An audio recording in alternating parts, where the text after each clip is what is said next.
Hello, my name is Dominic Fonte, and I'd like to welcome you to my community page. And an important community update is Stark County received a grant earlier in the year for $150,000 towards the repair or replacement of a failing septic system. Now, if you have a septic system and you live in North Canton or the surrounding areas, this is a substantial burden on a family budget. It ranges anywhere from, say, $8,000 to $20,000, depending on repairs, replacement, and what the EPA and the health department decide is necessary based on your space.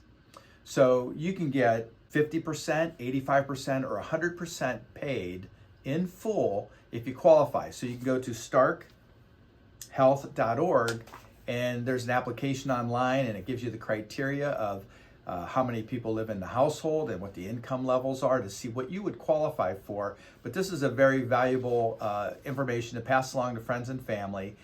During the holiday season, I know the cost of everything are going up. This is just a little something. Hopefully it would take the edge off if you are in need of this big repair. Hope this video finds you well and enjoying the holiday season. Thank you.